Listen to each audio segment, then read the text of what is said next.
మనిషి చరిత్ర ఎక్కడ మొదలైంది? ఇళ్ళు లేవు, వ్యవసాయం లేదు, లోహాలు తెలియవు, కేవలం రాయి మాత్రమే ఆయుధంగా ఉన్న కాలం అది. పాలియోలిథిక్ యుగం, పాత రాతియుగం.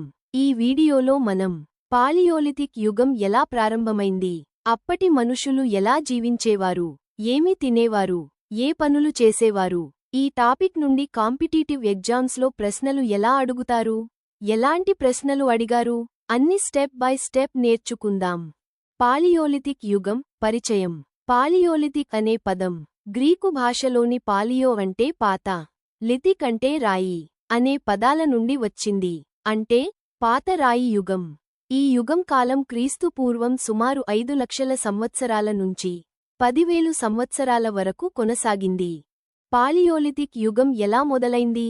మనిషి తొలిసారిగా రాయిని ఆయుధంగా ఉపయోగించడం ప్రారంభించినప్పుడే పాలియోలిథిక్ యుగం మొదలైంది.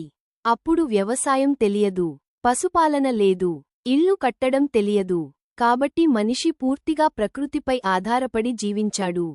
పాలియోలిథిక్ యుగంలో మనుషులు ఎలా ఉండేవారు? ఈ యుగంలో మనుషులు చిన్న చిన్న గుంపులుగా జీవించేవారు. ఒకచోట స్థిరంగా ఉండేవారు కాదు. ఆహారం దొరికే చోటికి వలస వెళ్లేవారు. అందుకే వీరిని సంచార జీవులు, నోమాడ్స్ అంటారు. వారు ఎక్కువగా గుహల్లో, కొండ ప్రాంతాల్లో, నదీ తీరాల్లో నివసించేవారు. పాలియోలిథిక్ యుగంలో ఏమి తినేవారు? ఈ యుగంలో మనుషులు ఆహార ఉత్పత్తిదారులు కాదు, ఆహారం సేకరించేవారు. వారు తినేవి అడవి జంతువుల మాంసం, పండ్లు, దుంపలు, వేర్లు, అడవి కాయలు. వ్యవసాయం తెలియకపోవడంతో వేట, ఆహార సేకరణే వారి జీవనాధారం. పాలియోలిథిక్ యుగంలో ఏ పనులు చేసేవారు? ఈ కాలంలో మనిషి చేసిన ప్రధాన పనులు వేట చేయడం, అడవి జంతువుల నుంచి రక్షణ, రాయితో ఆయుధాలు తయారు చేయడం. వారు ఉపయోగించిన ముఖ్య ఆయుధాలు హ్యాండాక్స్, చిప్పలు, రాతి కత్తులు. ఈ ఆయుధాల్ని అస్మయ ఆయుధాలు, స్టోన్ టూల్స్ అని అంటారు. ఆంధ్రప్రదేశ్లో పాలియోలిథిక్ యుగానికి చెందిన అనేక ముఖ్యమైన అవశేషాలు లభించాయి. ఈ యుగానికి చెందిన ప్రధానంగా అస్మయ ఆయుధాలు, అంటే రాతితో చేసిన పనిముట్లు కనుగొనబడ్డాయి.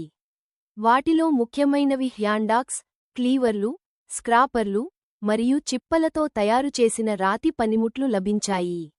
కర్నూలు జిల్లాలో ఎక్కువగా లభించాయి. క్వశ్చన్ 1. ఆంధ్రప్రదేశ్లో పాలియోలిథిక్ అవశేషాలు ఎక్కువగా లభించిన జిల్లా ఏది? సరైన జవాబు కర్నూలు. రాతియుగ కాలానికి చెందిన హ్యాండాక్స్ ఏ యుగానికి చెందింది? సరైన జవాబు పాలియోలిథిక్. వేట మరియు ఆహార సేకరణ ప్రధాన జీవన విధానంగా ఉన్న యుగం ఏది? సరైన జవాబు పాలియోలిథిక్. క్రింది వాటిలో పాలియోలిథిక్ యుగానికి చెందని లక్షణం ఏది? సరైన జవాబు వ్యవసాయం. పాలియోలిథిక్ యుగంలో ఉపయోగించిన ఆయుధాలు ఏ పదార్థంతో తయారయ్యాయి? సరైన జవాబు రాయి. సంచార జీవితం, నోమాడిక్ లైఫ్ ఏ యుగానికి లక్షణం? సరైన జవాబు పాలియోలిథిక్. పాలియోలిథిక్ యుగానికి సరైన కాల పరిమితి ఏది? సరైన జవాబు క్రీస్తు పూర్వం 5 లక్షల నుండి 10,000 సంవత్సరాల వరకు. పాలియోలిథిక్ మనుషులు ప్రధానంగా నివసించిన ప్రదేశాలు? సరైన జవాబు గుహలు మరియు కొండ ప్రాంతాలు. క్రింది వాటిలో పాలియోలిథిక్ యుగానికి చెందిన అస్మయ ఆయుధం ఏది? సరైన జవాబు హ్యాండాక్స్. పాలియోలిథిక్ యుగంలో మనుషులు ఆహార ఉత్పత్తిదారులా లేక ఆహార సేకరించేవారా? సరైన జవాబు ఆహారం సేకరించేవారు. ఇలా మనిషి జీవితం మొదలైన మొదటి దశే పాలియోలిథిక్ యుగం. ఈ యుగాన్ని అర్థం చేసుకుంటే మొత్తం హిస్టరీ చాలా ఈజీగా అర్థమవుతుంది. తదుపరి వీడియోలో మెసోలిథిక్ యుగం, నియోలిథిక్ యుగం సింపుల్గా నేర్చుకుందాం. యూజ్ఫుల్ అనిపిస్తే లైక్ చేసి సబ్స్క్రైబ్ చేయండి.